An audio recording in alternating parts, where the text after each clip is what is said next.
your host, Mimosa, and co-host Kareem. Welcome to Sometimes We're Bougie and Sometimes We Hood, to healing, navigating grief. It's a podcast dedicated to exploring the complex emotions of loss, the road to healing, and the strength found in remembrance.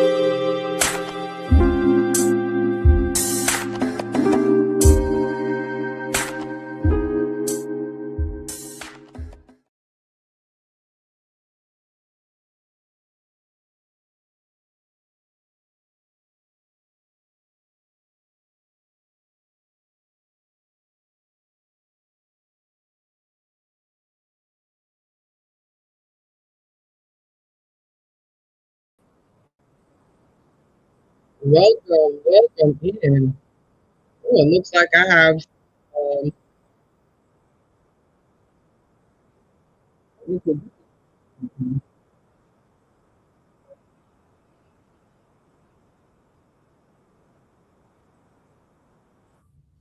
All right, here we go. Oh, goodness gracious. Welcome in, everybody. Welcome in. Welcome in. All right, how y'all doing? How you doing? And welcome to Sometimes We Bougie. Some good. All right, let's get to it. Let's get to it. Of course, you know, this podcast where we talk about grief in real life, not just what it looks like in the books or therapy offices, right? I want to start by saying this one. Well, happy February. The January went by really fast. Oh my goodness. But if you are, if you, oh gosh, I can't get it out. If when you hear the word grief, right, and your mind automatically goes to transition, you're not wrong, right? But you're not getting the full picture either. And because grief is so much bigger than just funerals. And that's what we're talking about today. So whether you're listening from car, work, cleaning up, laying in bed, TikTok, Facebook, Instagram, YouTube, right? Or just laying around, take a breath with me. Suck it in, out. And you don't have to be anything here. You can just listen. So, Cousin Cream, before we jump in and get started, what's good with you? Everything's good. Fortunately, I didn't upload the background fast enough. I apologize about that up front. Everything is good. Trying to just focus on new things. Focus on new things and new beginnings. Just to make sure that things flow correctly this year. Right. Awesome. So welcome in, TikTok fam. All is well. Like I said, January went by very quickly. Very quickly. And of course, you know, the 28th of January made 1 month since the passing of, you know, and that was absolutely crazy to me. I was like, he just left us. How could it be a month already? Hey, TikTok fam, what's going on, Val? Please join, like, share, all that good stuff. Please, you know, join, like, share, Facebook, Instagram, YouTube, TikTok, everybody. Yeah, it was just hard to believe a month went by just that fast. So, let's talk about it. So, how most of us were taught about grief, right? Let's go there. And most of us were taught that grief shows up like this. When somebody transitions, you cry, right? You go to the funeral. You take some time, 3 days. That's what they give you. And I don't know who thought 3 days was enough time to give anybody to grieve. However, I understand there has to be a cutoff point, right? So you to get back into the mix of things. And then eventually you're okay. right? Well, that's the version of grief like most people recognize. But like what happens when you're hurting? Like when you're really hurting and nobody transitioned? Mm. Let me ask that. I'm gonna ask that question one more time. Like, what happens when you're hurting and nobody has transitioned? What happens? Like, nobody brings casseroles, right? Nobody sends sympathy cards, and nobody asks how you're really doing. Like, those things come with transition and the loss of an actual person. But what about everything else? What about everything else? What about the loss of employment, or you switch employment, or you lose, you end a relationship, or you lose something personal or dear to you, or like we talked about last week, relocation, like, Yeah. and yet you feel that same heaviness, right? That same confusion, that same loss. So that's when people start thinking something is wrong with them, right? Mm. Um, and let me say this very clear, because very extremely transparent and honest, and all those this gnat that keeps flying around in here. Grief is not just about transition. Grief is about loss, and loss comes in many, many forms, right? Sometimes it could be diagnosed as depression. Sometimes you're tired, you know. But again, before we jump into that, again, it's about loss, and loss of any and everything in every aspect of life. So, welcome in TikTok, welcome in Facebook, Instagram, YouTube fam, welcome in, welcome in. What is grief really? Yes, that's a good question. What is it really? So, grief is the emotional, mental, physical, and sometimes spiritual response to change you didn't ask for. You want to let that sink in? Let me say it one more time for you. Yeah, say it one more time. Say it one more I'll time. say it one more time for the people in the back, right? Grief is the emotional, mental, physical, and sometimes spiritual response to change you didn't ask for. Mm. Right? Yeah. So I like to say sometimes that, or I like to give the analogy, like when you're talking about change or shifting in your life, when things start to rotate, turn around, right? I like to say life is like a highway. Okay. And highways are always under construction, right? Yeah. Every time you turn around, there's cones and barriers and crane, depending on what they're doing, paving, building, right? Always under construction. And with that, in navigating through life down this highway, there are signs that prepare you for construction, right? You have the slow down, uh, road work ahead. You have the merge left, merge right. You have the signs that tell you lane shift. You have what else? You have the signs that tell you what the speed limit is in that particular zone. Find it, what the fine is if you're speeding. Then you see the barriers, right? So of course, with that, you have an option. And I say this all the time. People have options. You have an option to keep straight, right? And run into the barrier, right? Because it clearly told you there's construction going on and you need to merge to the left or merge to the right or shift lanes, right? So you have Right. an option. You can keep straight, run into that barrier, cause an accident. Not only do you tear up your vehicle, you might tip the vehicle beside you, behind you, what have you, right? And now you've caused an accident. And now in this accident, here comes the fire department, ambulance, rescue, all the rescue personnel, and now they have to clean up everything.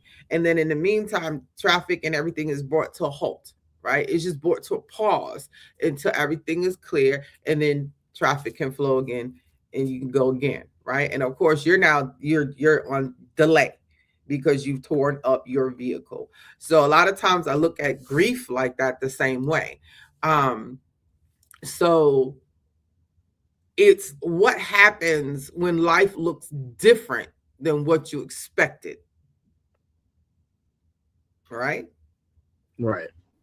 It's what happens when life looks different than you expected. We all know you travel down the highway, you used to traveling down the highway a specific route, and then you happen to look up one day and you're like, where did this stuff come from? Where did these cones come from? Where did these berries come from? It's different from what you expected. However, you still have to navigate, right? You still have to follow the street rules. You still have to shift left, shift right, you know what I'm saying, to follow the flow.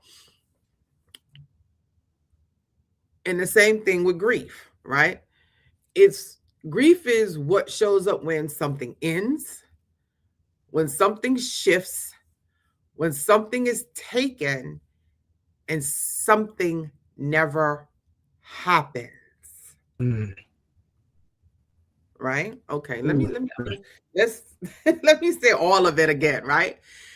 Grief is the emotional, mental, physical, and sometimes spiritual response to change you didn't ask for. It's what happens when life looks different than you expected. And grief is what shows up when something ends, something shifts, something is taken, and something never happens. I'm gonna let you think on that for a second. That's deep.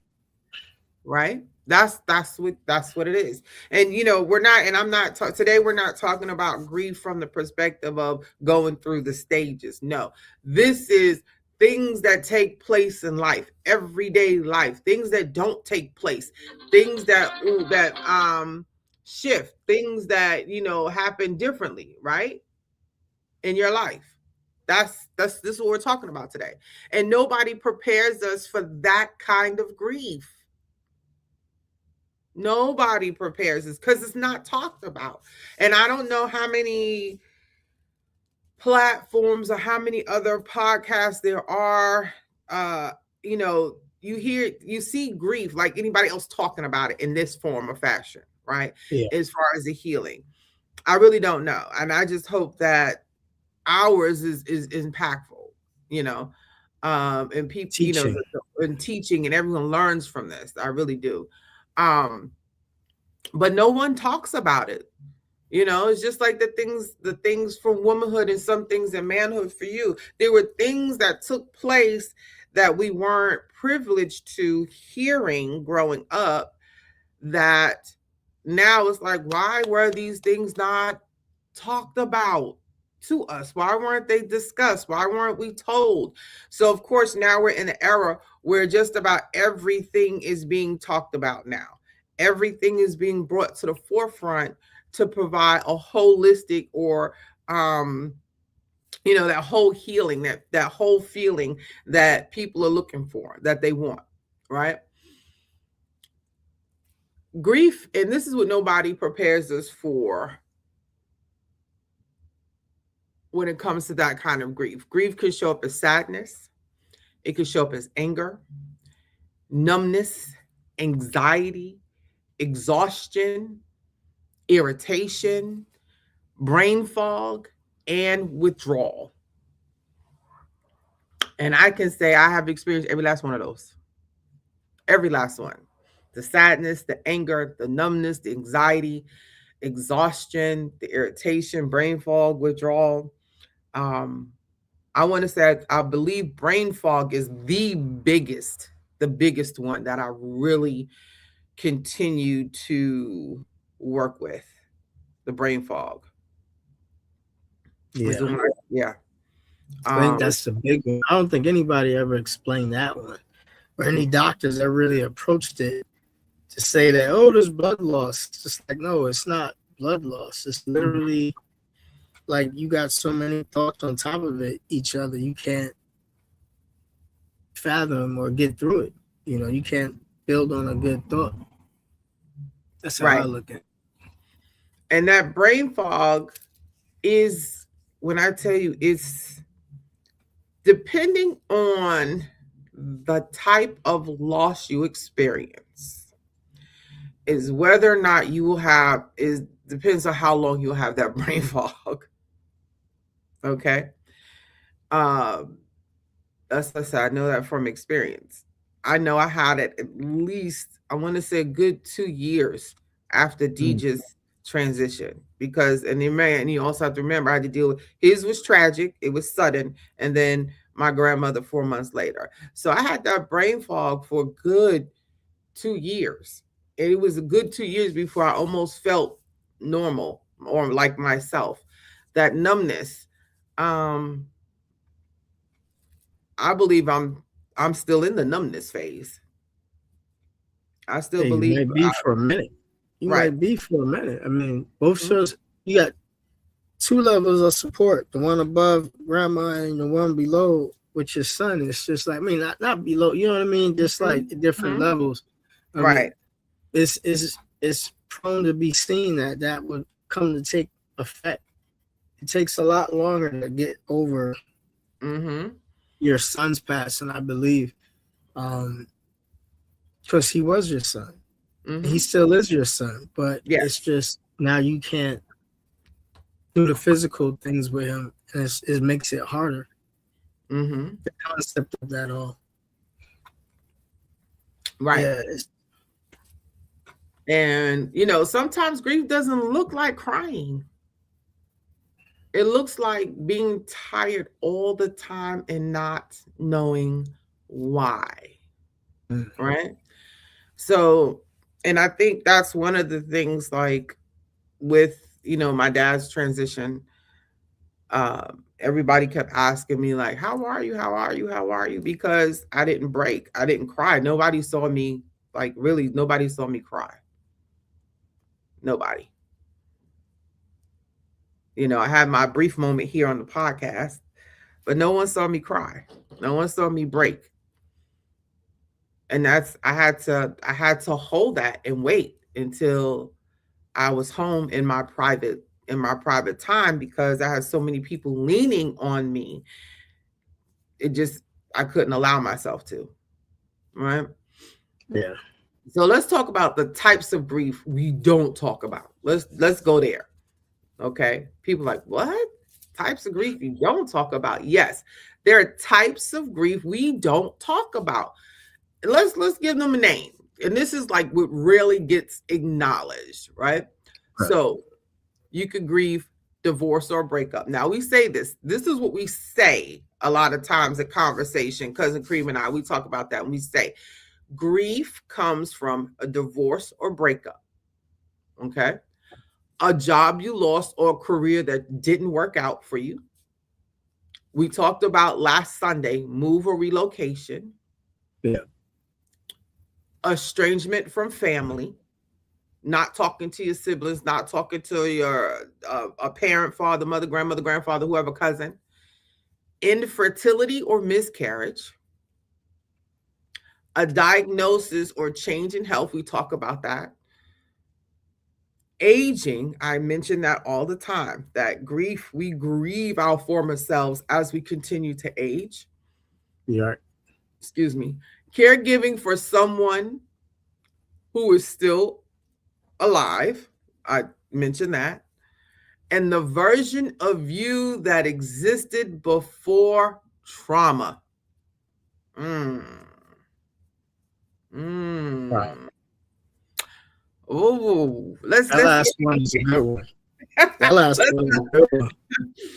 Okay, so let's take it from bottom to top. The version of you that existed before trauma, caregiving for someone who is still alive, the aging process, a diagnosis of change in health, infertility or miscarriage, estrangement from family, a move or relocation, a job you lost or career that did not work out, or even a career you haven't obtained yet that you want to get to and you just can't seem to get there, a divorce or a breakup. That is the grief that we do not talk about. Now, it's not talked about in the form of grief. A lot of times it's talked about, or if we talk about it, in our social circles of colleagues, girlfriends, male friends, your boys, whoever, your girls, whomever, right? That conversation comes across as frustration, right? It comes across as frustration. It comes across as, you want to vent. It comes across as, I want to make this career change, or I'm sick of this relationship, or, you talk about moving, you have to move, or you might be homeless, or it's talked about, but not to express your feelings. We talk about the aging process. Ooh, I can't get up anymore. These hips hurt, these bones, I feel it. I'm getting older. My aches and my pains, right? You talk about, or you vent about the frustration of having to care for somebody. If you have that, it's like you want to hang out with the girls, you want some time to yourself, but you can't because you're taking care of someone. A mother, elderly father. You can't, you can't go like you want to. You're frustrated because you might have a vacation coming up and you got to figure out how to do respite care, right? The stuff that's talked about, but is not given a name. And then if you have a trauma, and I can go down a list of traumas, but that'll be forever and a day if I go down that. But there was a version of you that you miss before your trauma, right? What's that? Okay. And for some of us, and I say us, myself included, right? It's that little girl or little boy that experienced the trauma, and that little girl or little boy is still stuck in here, and you haven't acknowledged that little girl or little boy to tell them it's okay, and to let go of that trauma, to be free of it and move on. Now, yeah, you might need therapy for that. Don't handle that on your own. I'm trying to tell you, don't do it on your own. You might need therapy. Go to therapy for that. Okay, go to therapy. But some of y'all are grieving who you used to be. I'm gonna say that again. Some of you are grieving who you used to be. And that grief hits different because people expect you to be grateful or push through. But grief doesn't disappear just because it makes others uncomfortable. Let's go again. Some of y'all are grieving who you used to be, and that grief hits differently because people expect you to be grateful and push through. But grief doesn't disappear just because it makes others uncomfortable. That's big knowledge by everybody. Because, and I noticed that, like, in kind of like in my circle, right? There are certain people in my circle who, and I kind of noticed this, like after maybe 2 weeks, it's like, oh, let's start, I need you in this phone call, I need you in this meeting, and I need you for this, or can you come in this and participate in that and participate in this? Sometimes I say yes, and then sometimes I just back off and I quote unquote, not necessarily disappear, but that's that withdrawal. Yeah. Becoming withdrawn. And then I really pick and choose who and where I want to be involved. or pick and choose.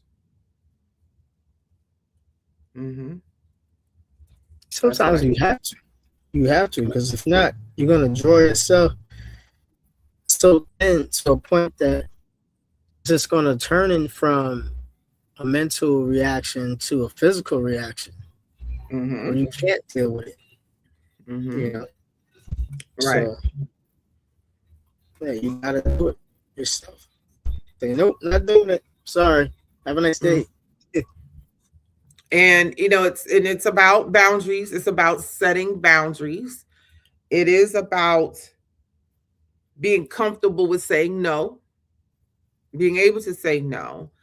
And it's about being comfortable with yourself and acknowledging your own grief. And like we said last Sunday, give it a name. Give it a name, TikTok fam. Give it a name, Facebook fam. Give it a name, Instagram family. Give it a name, YouTube family. Give it a name. Give grief, the grief that you're experiencing, whatever you're going through, give it a name. Acknowledge it. There's nothing wrong with acknowledging it, because that's the road to healing.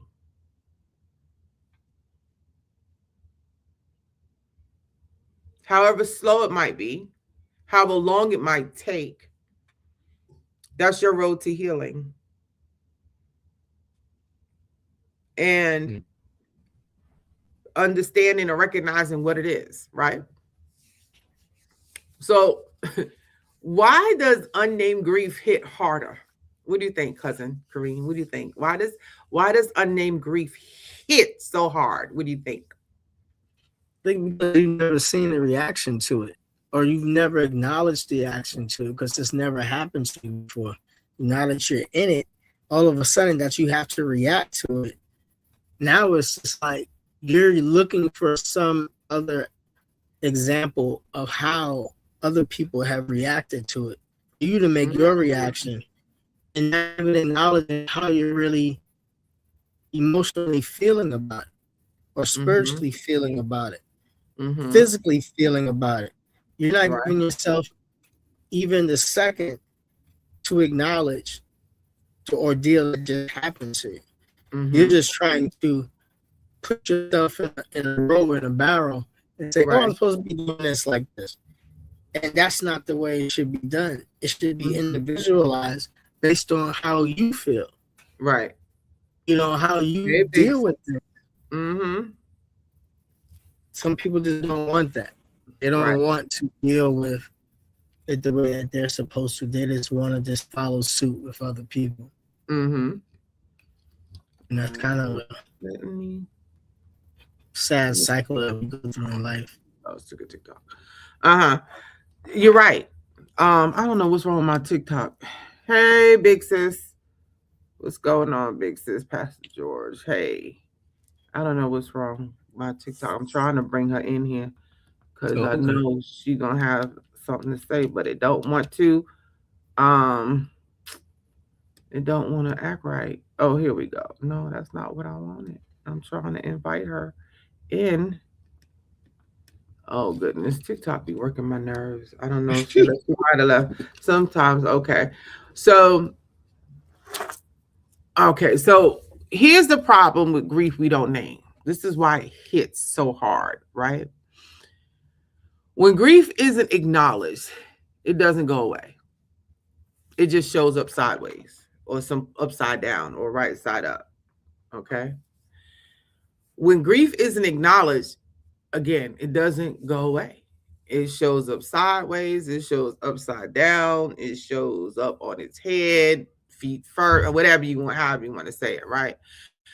So that's when you start saying, I don't know why I'm so irritated. I'm tired all the time. I don't feel like myself anymore. I should be over this by now. These are the things that you tell yourself, right? But grief doesn't work on shoulda, coulda, wouldas. It doesn't work on shoulda, coulda, wouldas. It's unrecognized grief often turns into burnout. It turns into depression, anxiety, disconnection, and physical symptoms. Oh, you also hear, you always hear about, or you have heard the saying, so and so transition from a heartbreak.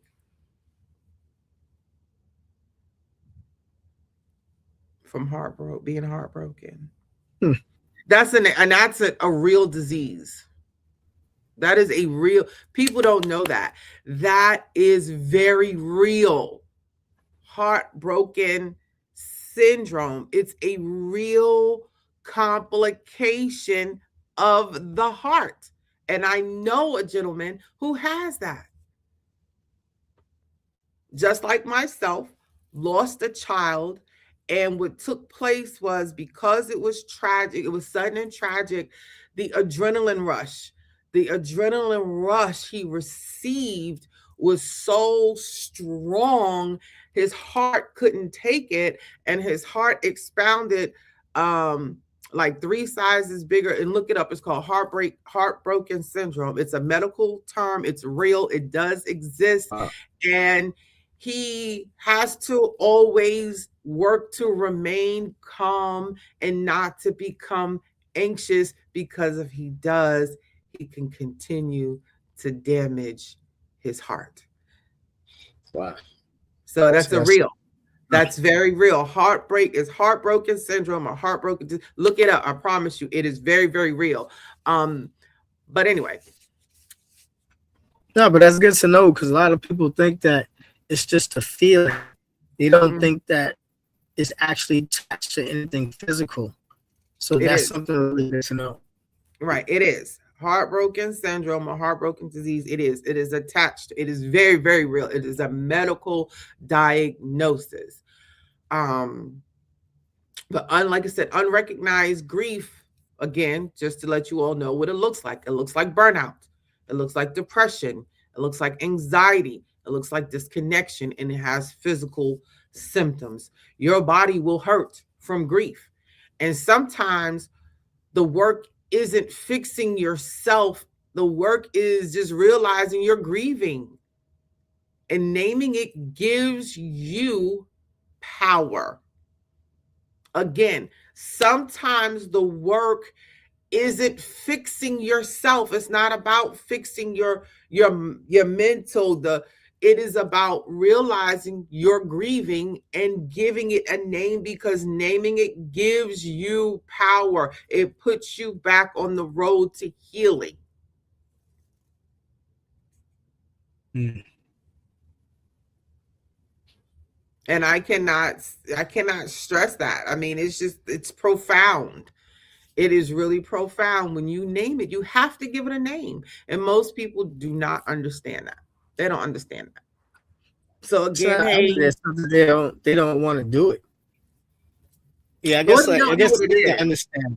Yeah, I guess it isn't understanding. If you don't want to do it, if you don't understand, you don't want to do it, and you're not going to proceed with the process. Right. Right. That's not good. So let's talk about what grief is not. Okay. Right. Yeah, let's do it. So let's clear up a few things, right? Grief is not weakness. That's number one. It's not weakness. Right. It's not a lack of faith, regardless of who you believe your God is. It's not about the lack of faith. Right. It is not ingratitude. It is not ingratitude. It's not failure. And it's not something you get over. Okay, I'm going to go down that list again. What grief is not? It is not weakness. It's not a lack of faith. It is not ingratitude. It is not failure. And it is not something you just get over. Yeah. Grief is love adjusting to change. And I say this as well. Grief is love with nowhere to go. And the deeper the attachment, the deeper the grief. That doesn't mean you're broken. It means you cared. You care. You cared and you care. Right? Grief is love, adjusting to change. Grief is love with nowhere to go. And the deeper the attachment, the deeper the grief. It doesn't mean you're broken. It means you cared. Yeah. You cared. You cared. You cared about the person. You cared about the place. You cared about the thing. You really cared about your former life. You cared about whatever, the job, you know. You really cared about what you were doing, where you were. You know, you cared about that relationship. You cared about that job or the clientele that you were servicing. You cared about that home that you relocated from. You cared about that estranged family member. You cared about the pregnancy of the child that you wanted. Okay, you or wanting to become with child. You cared about your health. You cared about, your younger self in the aging process. Not necessarily cared about the aging, but you cared about your younger self. As a caregiver, you cared about that person, that mother, or that father, that aunt, that you cared about them, and you saw them when they were vibrant.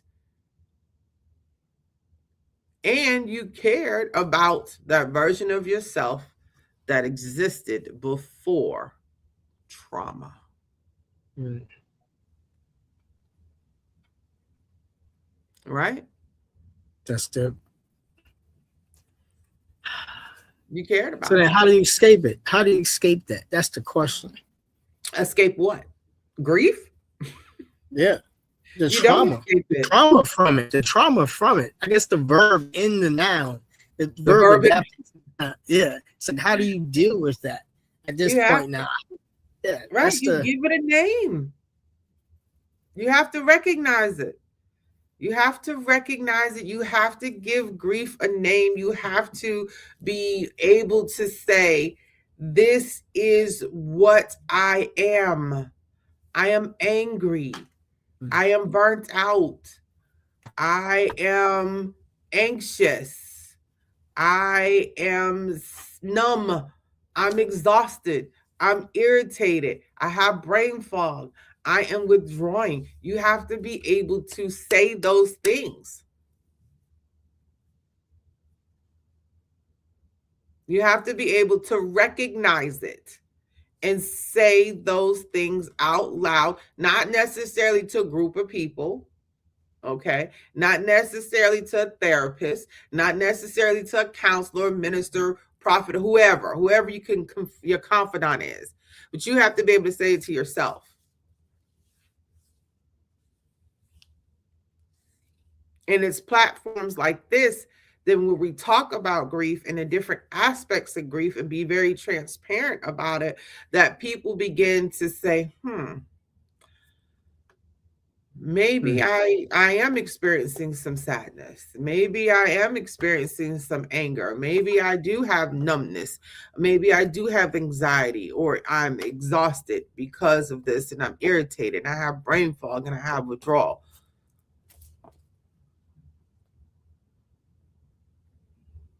Right? Mm-hmm. I guess we don't want to acknowledge the point of actual feelings because of it, because of depression, maybe, or knowing where depression gets you, the state of emergency that it puts you in. Something I could think of was like why people don't want to acknowledge it. It's just like, where does it come from? What is the result of it? It makes it a hard kind of common factor to identify and to acknowledge. And see, and I think the one of the issues, or like when it comes to talking to a therapist or someone in the medical field, the first thing they want to diagnose you with is depression. That's the first thing they want to do. They want to diagnose you with depression. Welcome in TikTok fam, Facebook fam, Instagram, YouTube family. Welcome in, welcome in, welcome in. They want to diagnose you with depression because, like, all those symptoms that we named, the burnout, you know what I'm saying? Everything that we named, the sadness, the anger, the numbness, the anxiety, exhaustion, irritation, brain fog, withdrawal, that mirrors depression. And that's why, like, I believe you have to ask the right questions, right? So, as a therapist, ask the right questions. As a psychiatrist, ask the right questions. You know, refrain from being so quick to prescribe a pill. Yes, I said it. Okay. And, you know, find the root cause of the sadness, the anger, the numbness, anxiety, exhaustion, irritation, brain fog, and withdrawal. Get to the root cause. I myself, I know for a fact that I've been diagnosed with this, and that is compounded grief. Because I have not been able to grieve one individual completely. And like I said, it doesn't end, it just becomes tolerable. However, I haven't had the opportunity to kind of go through an entire stage of grieving before I have to grieve something else or someone else or something else. Or, yeah. And then most people want to say, well, people transition all the time. It's not just about the transition of a loved one. And you have individuals who are standing there like, man, I'm going through it. Life is life. In. Yes, it is. Yes, it is. Life does life very much. That's what, you know, I guess that is the new terminology, right? Life is lifing. Or you get beat up by life because you'll lose a job, you have a breakup, you know, you get evicted, somebody's not talking to you in the family, you know, you might lose a relationship, or a relationship between you and your children, or you and your siblings, mother, father, aunt becomes estranged, it becomes it has a strain put on it. You know, you might have a health issue that you're going through, and then on top of that, you got to think about the fact that you get older, and you know, you're just like, oh my gosh, it's one thing after the next, one thing after the next, one thing after the next. And as they say, people say, you know, they want to call it life is life. And how do you deal with it? You take a deep breath, you look it in its face, recognize what it is, acknowledge it, and take one step forward. I didn't say 15. Okay. I didn't say run forward. I said you take one step forward. Self-care. One step forward. Do your self-care. Do it. Go get that manicure. Go get that pedicure. Write in your journal. Go take yourself to dinner. Go take yourself to the movies. Have a moment where you just bundle up in your blanket, you put on Netflix and a popcorn or whatever your favorite drink is, and you have that moment. Go for a walk. Not now, you'll freeze, depending on where you are. But if you like outside, go ahead. I was gonna say, even still. You know what I'm saying? If you like, be my guest, but go ahead out the door. You know, go for that walk. You know, sit in the window, get your sun rays in, get your vitamin D, and get your sunshine. Whatever you do, read a book. Whatever it is, whatever your comfort zone is. Right? Whatever that thing is that makes you feel better, other than shopping, eating, because a lot of times we emotionally shop, we emotionally eat, we emotionally do things, right? So whatever you can do that doesn't have the emotion attached to it, right? Breathe, meditate, go on YouTube, do some breath work. I love YouTube. I do it myself. I find I will YouTube breath work for grief in a minute. I will do that. I will put on meditation for grief. I will do that. I will do that in a minute. I'll do that in a heartbeat. because we have to take care of ourselves. We have to recognize the burnout. We have to recognize the depression, anxiety, the disconnect, the physical symptoms. We have to recognize it all. Is it because we're looking for somebody to recognize it for us, to say, hey, maybe you should do this, maybe you should do that? Do you think that maybe has a cause to it? A cause and effect? Right. Some of it, again, that's why we have this platform is here. So people can recognize it.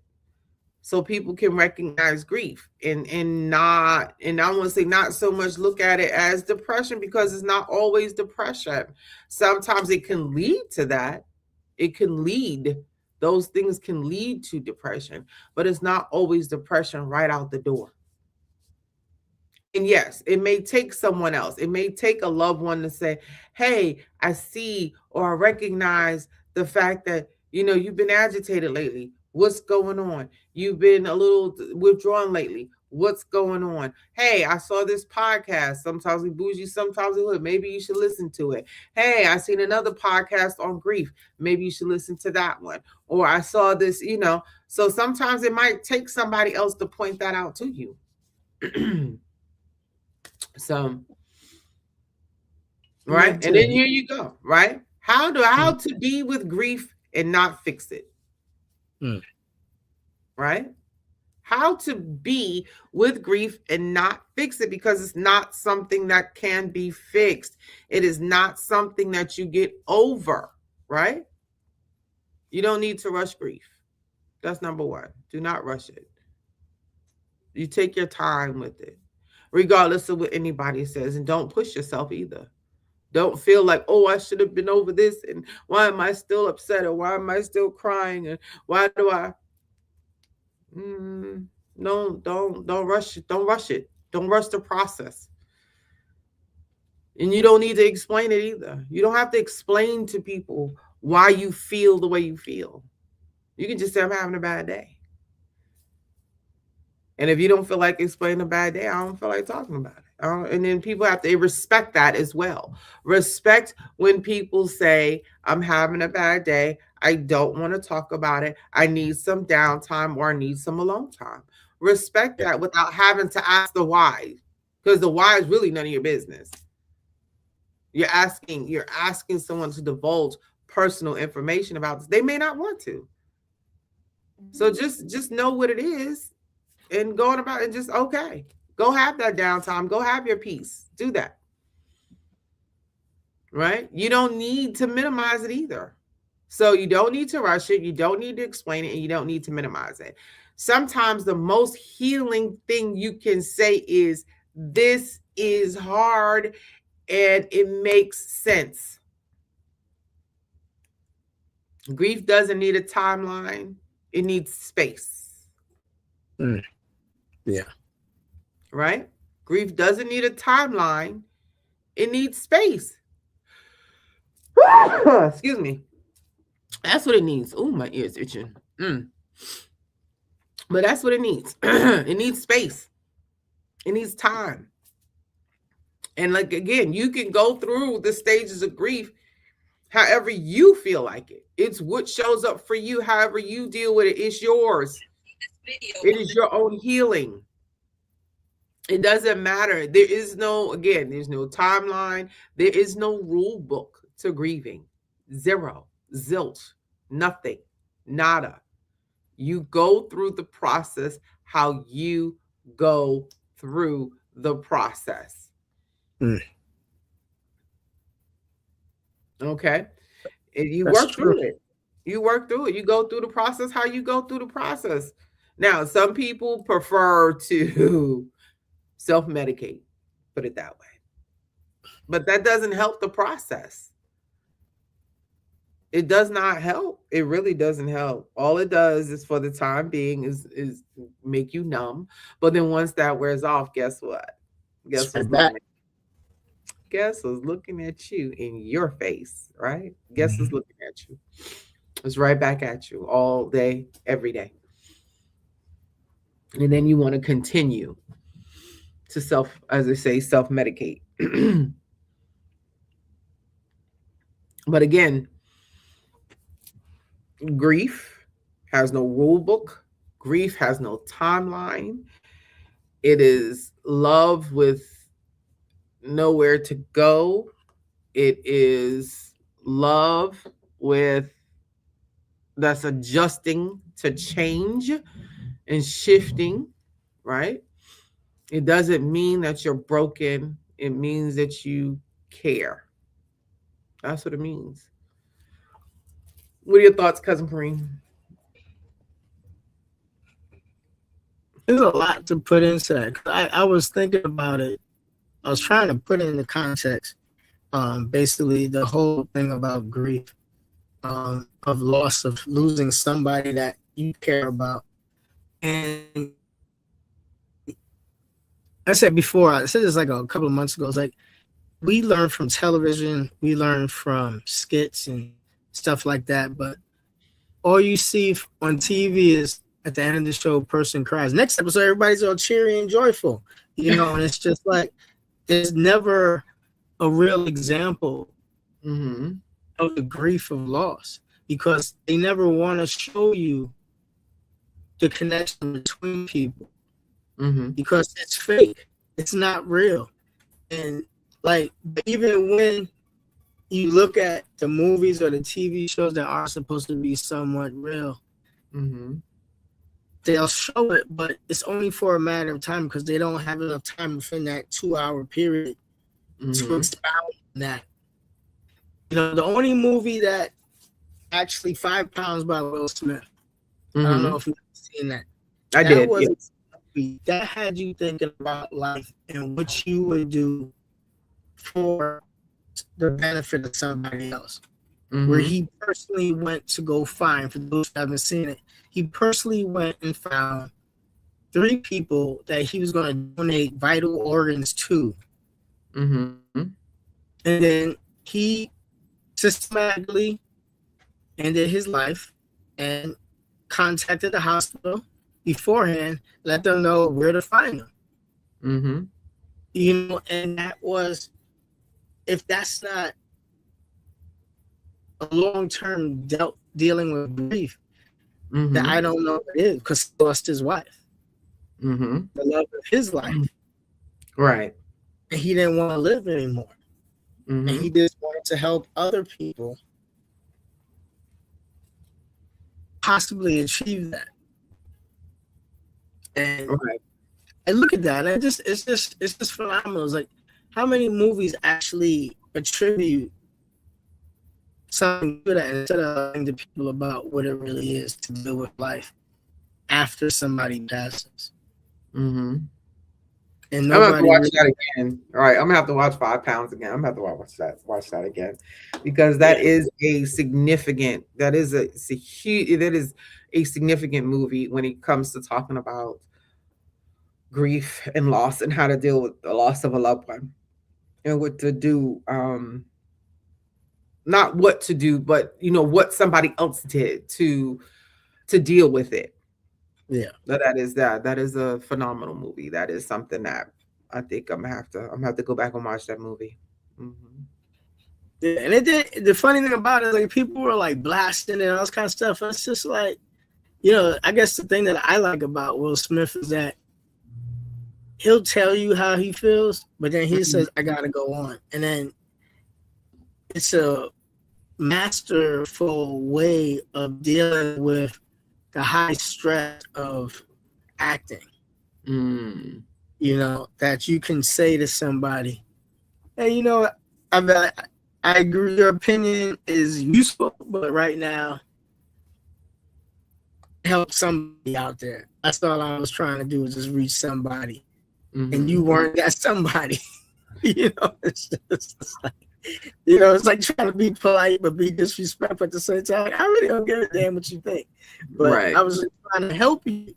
You just happen to see it. I was trying to help that other person. So, right. No big deal, man. Peace. Have a nice day. But I think that's the other thing that I'm thinking about, is how much do we take of other people's opinions, and how much do we value them to say and to get wrapped up in that same conversation, where we make it a bigger thing than it really needs to be. But that's what I have. So before we close, I'm going to say, I'm working on some worksheets for each episode that we come up with. And so I'm gonna give you this one as they say, kind of put this one out there. So under today's title, what is grief really, right? So here's like some gentle questions you can ask yourself. Write them down if you choose to, and that is like and the worksheets that I create for the topics that we go through. It's a gentle space for reflection, right? There are no right or wrong answers because they're your answers. They're your personal answer. And if you have to, take a moment to breathe, pause, right? And write down what feels safe to you. So, like the first one, or the first part of this, redefining grief.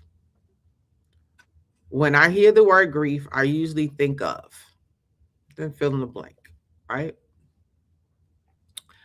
After listening to this episode, I understand grief includes whatever you can recall, or if you have to go back and play the episode on Facebook or YouTube, you can do that, right?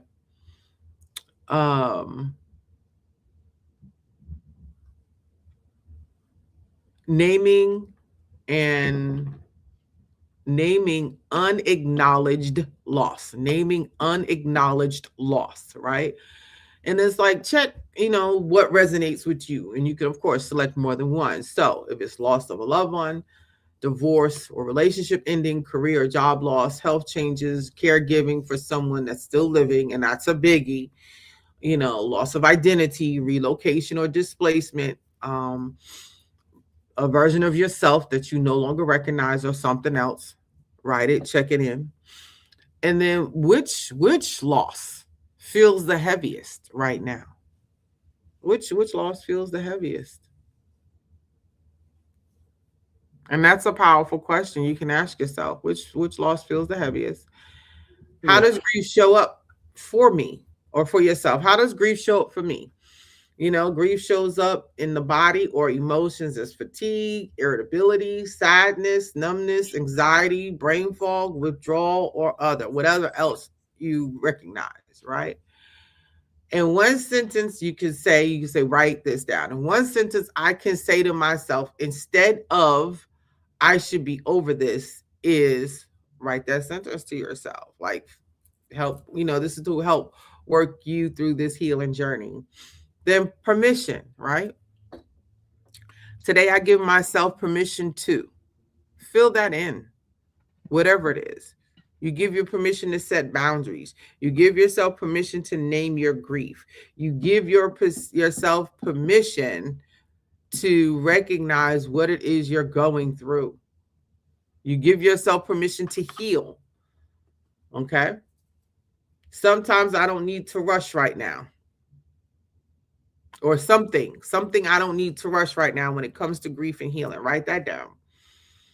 And then at the end, or the closing reflection could be, finish this sentence and finish it honestly. There is nothing wrong with me. I am grieving, and then whatever it is that you're grieving. Right? Because that's a biggie. Acknowledgement of what you are grieving. So with that, Cousin Kareem, any further thoughts before we close? I'll just say this. You have to, this is one of those things that I think that you have to dig into to get to know who you are, and how you want to respond. And for anybody watching, anybody who listens to us, it's like, I would just advise people just to take that step and finding out how you respond to this complicated situation. Because a lot of people will just try to fold into one of the molds that they saw or somebody else has dealt with, instead of dealing with how they want to deal with it. Right. Exactly. Just try to deal with it how you should deal with it, how you deal with everything else. Because that is the way that it's supposed to be dealt with. The way that you want to deal with it is the way that it's supposed to be. and listen to Mimosa. Try to figure that out.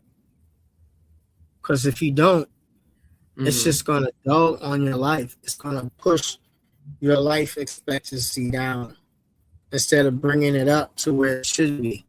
Especially when you think about that person, if they really, well, they did love you. They did love you. So why would you just discount how they loved you? Right. And just go on. Exactly. Okay. All right. So before we close, I want to remind you of this. Whatever you're carrying today, grief, love, questions, or exhaustion, it all belongs here. It all belongs here. You don't have to rush your healing.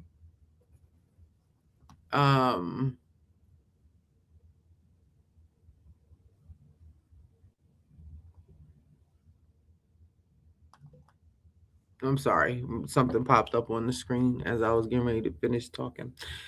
You don't have to rush your healing. You don't have to explain your pain, and you don't have to walk this journey alone. I say this all the time. If today's episode spoke to you, resonated with you, we truly love to hear from you. So share your story, leave a comment, or pass this conversation along to someone who might need it. Sometimes healing starts with, I thought of you when I heard this. You can connect with us on Instagram, Queen of Life Empowerment, or Sometimes We Bougie, or SBSH Grief Podcast. Let me put it that way. Sometimes We Bougie, Sometimes We Hood Grief Podcast, SBSH. Facebook, Sometimes We're Bougie, Sometimes We're Hood. TikTok, Sometimes Bougie, Sometimes Hood. And our email address is sometimesbougie, sometimeshood@gmail.com. And remember, be kind to yourself, hold space for your emotions, and remember, you are never, ever alone. You are carrying the most beautiful love there is. The companion worksheet will be available, coming up soon. And it's, of course, it's not required, but it's, it'll be here for you in a gentle place to reflect your love, your light. And remember, that still matters. So, this has been Sometimes We Bougie. Sometimes we hood. But always we're human. And we'll see you next Sunday. It's 6 p.m. Eastern Standard Time. Y'all have a great night. Enjoy. It's a podcast dedicated to exploring the complex emotions of loss, the road to healing, and the strength found in remembering.